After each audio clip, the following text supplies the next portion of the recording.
আসসালামু আলাইকুম, hello everyone. আশা করছি সবাই খুব ভালো আছেন। আলহামদুলিল্লাহ আমরাও খুব ভালো আছি। চলে আসলাম আরেকটি নতুন ব্লগ নিয়ে আপনাদের সামনে। আমি ফারহানা, ব্লগ বাই সেহেরস মম থেকে।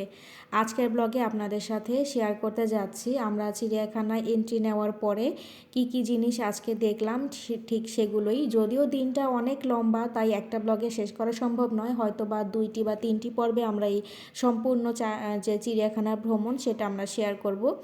তো আজকে দেখাচ্ছি একদম ঢোকার পরপরই প্রথম সিরিয়াল বাই আমরা যেই প্রাণীগুলো দেখেছিলাম সেখান থেকে আপনাদের সাথে আজকে শেয়ার করার চেষ্টা করব। প্রথম যে খাঁচাটা পেয়েছিলাম সেটা দেখলাম খুব সুন্দর কিছু হরিণ। এখানে অসংখ্য অসংখ্য হরিণ ছিল এবং সবগুলোই প্রায় একই রকম দেখতে ছিল। এটাকে চিত্রা হরিণ বলে কিনা আমি ঠিক শিওর বলতে পারছি না, কারণ আমার এই ব্লগগুলো তো অনেক দিন আগের করা। তো রিসেন্টলি যদি এমন হতো যে এইমাত্র ঘুরে এসেছি আপনাদের সাথে শেয়ার করছি, তাহলে হয়তো আরও বিস্তারিতভাবে বলতে পারতাম। অনেক দিন আগে হওয়ার কারণে আমি অনেক কিছুই ভুলে গেছি। যদিও বা আমরা যখন এই খাঁচাগুলোর সামনে যাচ্ছিলাম প্রত্যেকটা প্রাণীর নাম এবং বিবরণ যে নেম প্লেটের মধ্যে দেওয়া থাকে সেগুলো আমরা পড়েছি। কিছু কিছু ভিডিওতে নিয়েছি, আবার কিছু কিছু নেওয়া হয়নি। আপনারা যখন চিড়িয়াখানায় যাবেন তখন আপনারা চাইলে এই নেম প্লেটগুলো পড়ে দেখতে পারেন। তাহলে ওদের সমস্ত বিভিন্ন প্রাণীর যে প্রজাতি থাকে বা তাদের কীরকম কী বৈশিষ্ট্য সব কিছুই বৈজ্ঞানিক নাম থেকে শুরু করে সব কিছু দেওয়া থাকে। তো যাই হোক, ওখান থেকে দেখে তারপর আমরা চলে আসলাম আরেকটু সামনে। এটা হচ্ছে সবথেকে জনপ্রিয় একটা খাঁচার মধ্যে একটি, কারণ এটা হলো বানরের খাঁচা। আর বানর ওই যে বলে এত বেশি, মানে বানরকে তো শুধু শুধু বানর বলা হয়নি, এত দুষ্ট এরা। সারা দিন তারা লাফালাফি ঝাপাঝাপি দুষ্টুমি করেই চলেছে। আর এই কারণে এই খাঁচায় মানুষের ভিড় অনেক বেশি। মানে অন্য প্রাণীগুলো তো দেখা যায় মানুষকে অল্প কিছুক্ষণ দাঁড়িয়ে দেখে চলে যায়, আর এই খাঁচাটার সামনে যখনই যে আসে তারা কিন্তু অনেকক্ষণ সময় নিয়ে দাঁড়িয়ে থাকে, কারণ ওরা এত বেশি চঞ্চল এবং এমন এমন অ্যাক্টিভিটিস করে যেগুলো দেখতে সত্যিই খুব ভালো লাগে। ছোট বাচ্চারা যেমন দুষ্টুমি করে ওরাও কিন্তু ঠিক তেমন। আর এইখানে বানরগুলোর মধ্যে অনেক ছোট ছোট বানর ছিল, বাচ্চা বানর আর কি। ওগুলো যেন আরও বেশি দুষ্ট।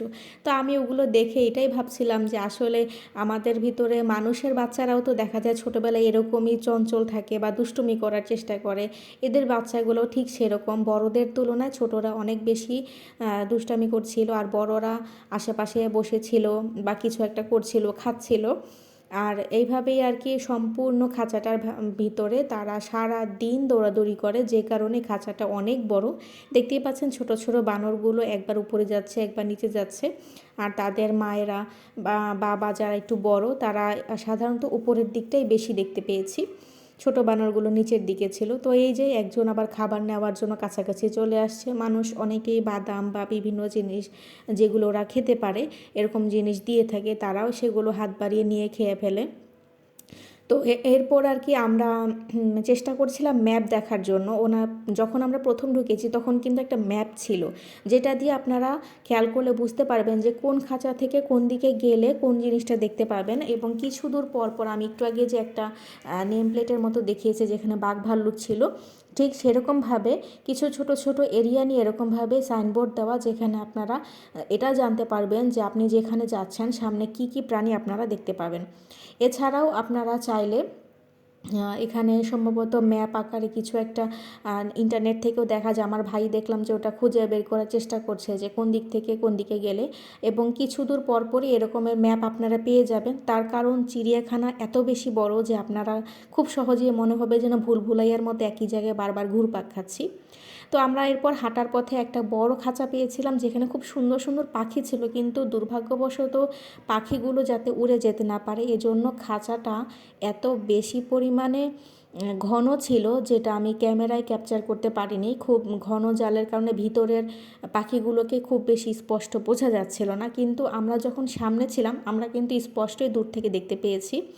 এবং এক একটা পাখি এক এক রকম ছিল, প্রত্যেকটা পাখির সাইজ বলেন, বর্ণ বলেন এবং সব কিছু ডিফারেন্ট ছিল। অসংখ্য পাখি ছিল সে একটা বিশাল বড় খাঁচার মধ্যে। এখানে একটা বড় গাছও ছিল যেখানে তারা বসে বসে এক এক জায়গায় এক এক রকমের পাখি ছিল।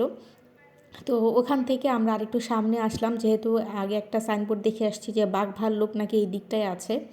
আর আমার মেয়েকে যেহেতু নিয়ে গেছি, ছোট মানুষদের সব থেকে বেশি আগ্রহ থাকে জুতে কোথায় বাঘ এবং সিংহ আছে, মানে বড় বড় যে পশুগুলো সাধারণত চোখে পড়ে না বা এগুলো চিড়িয়াখানা ছাড়া দেখা যায় না, তাদের মেইন আগ্রহ থাকে সেই জিনিসগুলো দেখার জন্য।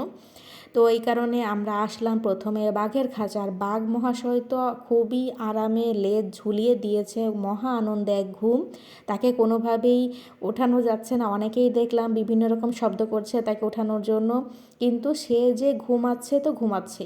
তো আমরা কিছুক্ষণ দাঁড়িয়ে থেকে ভাবলাম যে আচ্ছা থাক, ও যেহেতু ঘুমাচ্ছে কখন না কখন উঠবে সেটা তো আর বলা যায় না, সময় নষ্ট না করে আমরা অন্য কিছু দেখে আসি। তারপর একটু সামনে আগাতেই আমরা পেয়ে গেলাম একটা সিংহের খাঁচা। আর এখানে ও এত বেশি গর্জন করছিল, মানে খাঁচার বাইরে থাকা সত্ত্বেও মনে হচ্ছিল যেন আত্মা কেঁপে যাচ্ছে। তা ওর হয়তো বা খিদা লেগেছিল বা এরকম কিছু, সে বারবার একই জায়গায় ঘুরপাক খাচ্ছিল এই পুরো খাঁচা জুড়ে, এই পাশ থেকে ওই পাশ, এবং যখনই মানুষের সাইডে আসছিল তখনই খুব জোরে জোরে হুংকার করছিল। তো মুখ খোলা দেখে আপনারা হয়তো বুঝতে পারছেন, আমি এখানে ভয়েস ওভার দিচ্ছি বলে আপনারা শব্দটা শুনতে পাচ্ছেন না, কিন্তু অ্যাকচুয়ালি সামনে যখন দাঁড়িয়েছিলাম তখন কিন্তু বেশ ভালোই ভয় লাগছিল আমার। যদিও ভয় লাগার কোনো কারণ নেই, খুব শক্তপোক্তভাবে এখানের যে খাঁচাগুলো সেগুলো দেওয়া থাকে, এবং যখন ওদের খাবার দেওয়া হয় তখন ওদেরকে অন্য একটা জায়গায় আটকে রেখে তারপর তারা খাবার দেন। সেটা খুব সেফলি করেন এবং তারা তো ট্রেনড আপ, এবং কোনটা কিভাবে করতে হয় তারা সেটা জানেন, তাদের সেফটি মেনটেন করেই সেগুলো করে থাকেন। তো আমরা এখানে অনেকক্ষণ দাঁড়িয়েছিলাম এই সিংহটার অ্যাকচুয়ালি কেন এরকম করছে সেটা বোঝার জন্য, যে ওরা খাবে কিনা। ওখান থেকে তারপর আর একটু সামনে এসে সেই যে বাঘটা ঘুমাচ্ছিল দেখলাম যে সেই বাঘও উঠে গেছে। তো এই কারণে এখানে দাঁড়িয়ে আবার একটু ভিডিও নেওয়ার চেষ্টা করেছি, যেহেতু আমরা ঠিক খাঁচার একদম সামনাসামনি ছিলাম। তো ভাবলাম যে এখান থেকে বাঘটাকে হয়তো বা ভালো করে বোঝা যাবে, কিন্তু ওই যে সমস্যা একটাই, ঘন জালের কারণে আমরা সামনাসামনি যতটা না ক্লিয়ার দেখতে পাচ্ছি, ভিডিওতে অত বেশি ক্লিয়ার বোঝা যাচ্ছে না। তারপরও যতটুকু পেরেছি আপনাদেরকে বোঝানোর সুবিধার্থে বা দেখানোর জন্য আমি ভিডিও করার চেষ্টা করেছি। আর এটা তো এমন না যে শুধু আমি একাই গিয়েছি, অসংখ্য মানুষ এখানে যায়, যারাই ঢাকা শহরে এসেছে আমার মনে হয় একবার হলেও তারা এই চিড়িয়াখানাতে বেড়াতে এসেছেন। আমরা বাঘ এবং ভাল্লুকের, ভাল্লুক তো না, বাঘ এবং সিংহ ওইখানের খাঁচা থেকে হাঁটতে হাঁটতে সামনের দিকে আসলাম। এখানে এসে দেখলাম এটাকে সম্ভবত ইমু বলে, এমু বা উট পাখি তো অ্যাকচুয়ালি এরকম না, উট পাখি হয়তো বা আরেকটু বড় থাকে, আর এটাকে অন্য একটা নাম অস্ট্রিচ অথবা এই জাতীয় কিছু একটা নাম ছিল, যেটা ডিম মানে কি বলবো অসম্ভব টাইপের বড়। আমি এই ধরনের ডিম তো সামনাসামনি দেখিনি, যদিও বা মোবাইলে বা অন্য কোনো সময় বিভিন্ন জায়গায় দেখেছি। তো এই জায়গায় একটা ডিম ছিল, ওটা পরে ওনারা নিয়ে গেছেন। তো এই পাখিটা দেখে আমি অনেকক্ষণ এই জায়গায় দাঁড়িয়েছিলাম, যে ওদের ডাকটা যেন কেমন অদ্ভুত ছিল। হ্যাঁ, ওরা একটা শব্দ করছিল খুব অদ্ভুতভাবে। সেই ভিডিওটা আর আমি এখানে দিচ্ছি না, যেহেতু আশেপাশে অনেক মানুষ, তারা অনেক বেশি নয়েজ করছিল। তো আমি এটা যদি ভয়েসও রাখতাম আপনারা অত ক্লিয়ারলি বুঝতে পারতেন না, মানে আশেপাশের যে নয়েজটা ওইটা বেশি আপনাদেরকে বিরক্ত করতো, যে কারণে আমি ভয়েসটা কেটে, মানে নয়েজের ওই পোর্শনটা কেটে দিয়ে আমি আলাদাভাবে ভয়েস অ্যাড করেছি। আর এই পাখিগুলোর জন্য বেশ বড় একটা এরিয়া রাখা হয়েছে, কারণ তারা সারাদিন হেঁটে বেড়ায়, এবং ম্যাক্সিমাম সময়টাই খেয়াল করে দেখলাম যে তারা খাওয়ার জন্য খাঁচার কাছাকাছি থাকে। মানুষ বিভিন্ন ধরনের খাবার দিচ্ছে, তারা সেটা খাচ্ছে। আর এরপরই আমি হঠাৎ করে দেখলাম যে পিছনে আমার কেউই নেই, আমি এই যে পাখি দেখছি তারা হঠাৎ করে আমাকে রেখেই চলে আসছে সামনে।